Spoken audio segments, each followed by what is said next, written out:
Ada yang lagi sholat jemaah di area outdoor komplek Masjidil Aqsa, dilempar stun grenade. Because Islam didn't say killing people or having blood.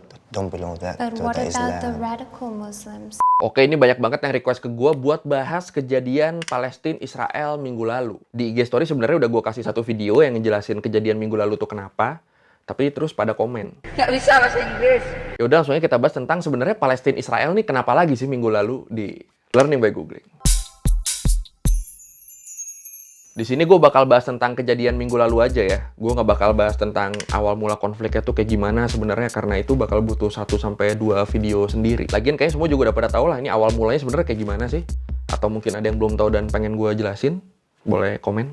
Jadi konflik minggu lalu tuh sebenarnya bisa dibilang merupakan ledakan dari ketegangan antara Palestina Israel di minggu-minggu sebelumnya. Tegang kenapa? Yang pertama, karena udah beberapa minggu di tempat yang sama-sama diklaim kedua belah pihak, komplek Masjidil Aqsa, Israel tiba-tiba ngeblok akses orang Palestina di sana. Pokoknya orang Palestina bener-bener nggak boleh kelihatan di situ, nggak boleh ngumpul di situ. They don't allow to the people to sit on the steps to drink something, to do. They want to change everything.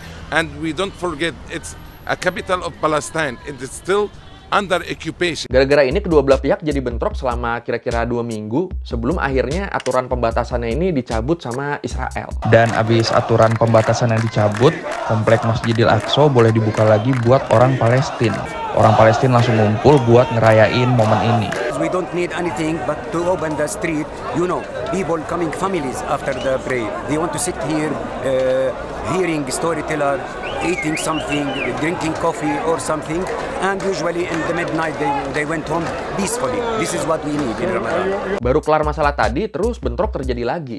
Sekarang gara-gara ada potensi penggusuran pemukiman warga Palestina di Sheikh Jarrah. Digusur buat diganti jadi pemukiman orang Israel, yang katanya sih udah mengajukan klaim atas wilayah tersebut secara hukum. وهذه حياتنا. This is our life. As Palestinians, we are the owners of the land. We lived here legally, and everything is documented legally. They come here and occupy the place, and they want to occupy what remains of the neighborhood.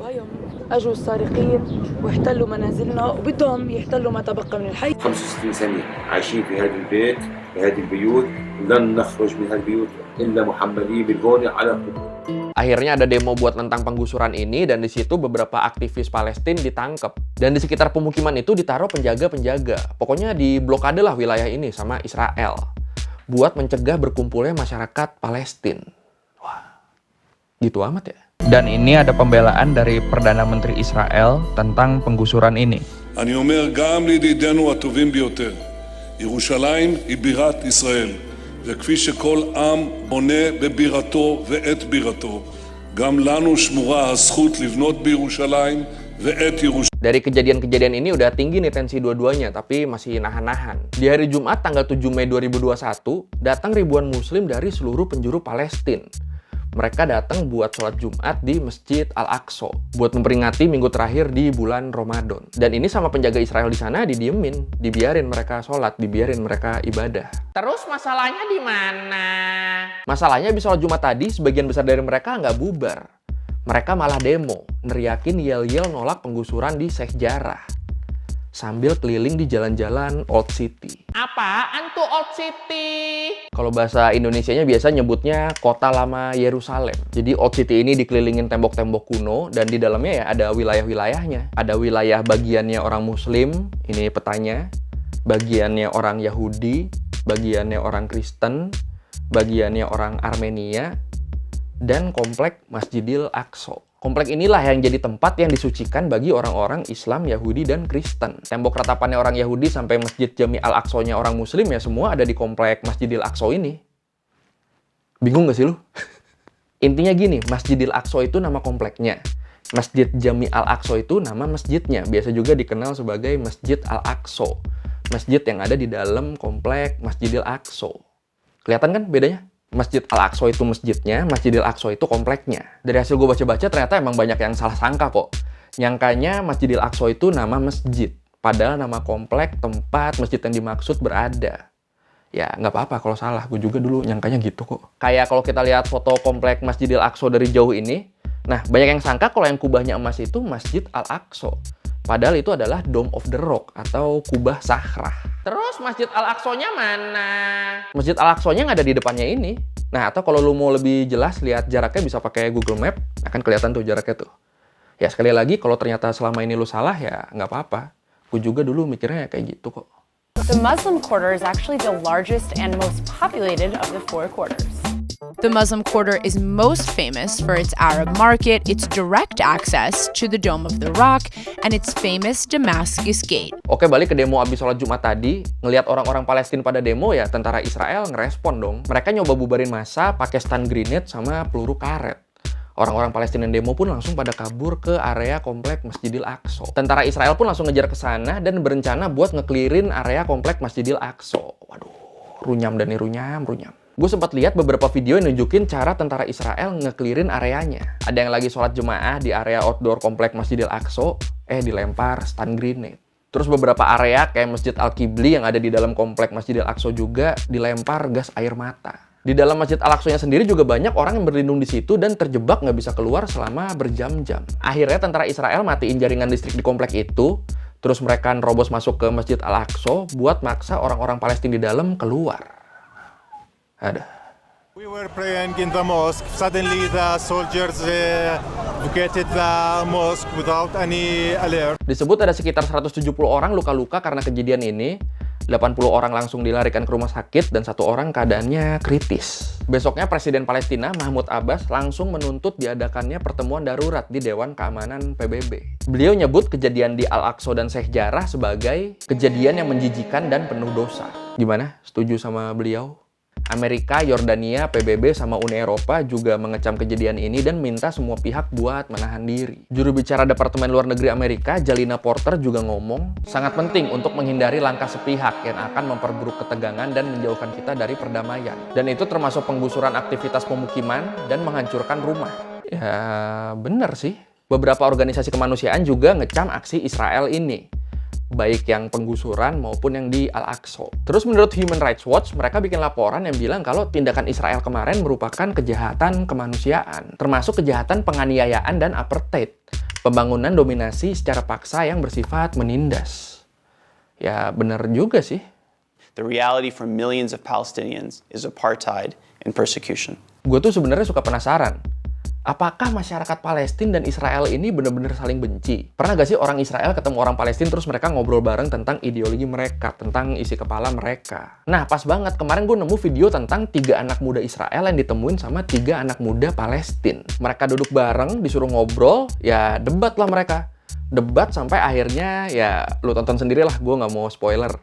Tapi sejujurnya gue merinding nonton video ini. Merinding sama ada momen-momen teary eyes gitu mata gue.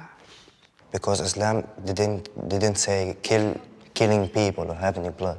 Don't belong that But to what the about Islam. the radical Muslims? Because A, it's not your land. B, you mentioned Jerusalem. You can't tell me that. Dan gue ngeliatnya kalau dari video ini ada harapan di masa depan kedua belah pihak ini bisa nemu solusi damai. Ini belum pasti ya, baru harapan. Tapi kan nggak ada salahnya kita doain yang terbaik. Amin. Ini kalau lu mau ngeliat videonya, gue taruh di description ya, langsung klik aja di situ. I think this is the main point for our maybe conflict, that we did not hear from each other. So I think it's important to hear from each other. Not just keep your thoughts and ideas inside your head and don't try to open this box. Terus karena gue masih penasaran, gue nyari-nyari lagi apa benar semua orang Israel jahat ke orang Palestina, kayak stereotip yang selama ini diyakini banyak orang kita. Hasilnya gue nemu kalau di Israel Palestina ini juga ada organisasi yang namanya Peace Now. Organisasi ini isinya aktivis-aktivis Israel, tapi mereka memperjuangkan hak-hak semua orang di sana, termasuk orang Palestina. Mereka rutin ngabarin kalau ada penindasan-penindasan yang dilakukan pemerintah Israel ke Palestina. Makanya banyak situs-situs, dari mulai situs berita sampai situs-situs Islam, yang ngutip datanya dari Peace Now ini, dari organisasi Peace Now ini. Prinsip mereka pokoknya semua orang berhak hidup damai di sana. We're here tonight because we are very worried about the situation that is going on in the streets of Jerusalem in the past few days. We want to send a message both to the government and to our Palestinian neighbors that we won't stay silent in front of the violence and the incitement and the racism, and we will defend the rights of everybody to live in Jerusalem peacefully and with equal rights. Dan pas gue lagi ngedit video ini, update terbaru dari eskalasi konflik di komplek Masjidil Aqsa yang barusan kita bahas adalah Israel nembakin roket ke jalur Gaza yang menewaskan 20 orang termasuk 9 anak-anak dan 1 komandan Hamas. Aduh. Menurut beberapa sumber, serangan udara Israel ini adalah respon dari serangan roket yang ditembakin Hamas dan militan Palestina. Jadi katanya Hamas nembakin roket duluan ke wilayah Israel, tapi roketnya semua hancur di udara karena Israel punya pelindung yang namanya kubah besi. Ini namanya aja ya kubah besi, bukan berarti bentuknya kubah gede yang nutup gitu. Kubah besi ini nama sistem pertahanan buat ngehalau serangan roket dengan nembakin roket juga. Hasilnya roket dari pihak musuh jadi hancur di udara. Kalau menurut Perdana Menteri Israel, karena diserang duluan, akhirnya mereka nyerang balik, tapi serangannya jauh lebih besar. Sedih ya kalau lihat berita-berita gini tuh. Oke, sekian learning by googling kali ini tentang penyerangan tentara Israel ke warga Palestina minggu lalu. Oh iya, belum lebaran gue ya. Oke, minal aidin wal faizin, mohon maaf lahir dan batin. Gue mohon maaf banget kalau mungkin ada kata-kata gue selama ini yang menyakiti hati, baik itu sengaja maupun nggak sengaja. Semoga kedepannya kita semua bisa lebih baik lagi, amin. Kalau lu ada revisi, kali gue ada salah, atau lu mau nanya, atau lu mau nambahin yang nggak ada di video, bisa lu tulis di komen, kita diskusi di situ kayak biasa. Thank you udah nonton, jangan lupa like, comment, subscribe. Bye.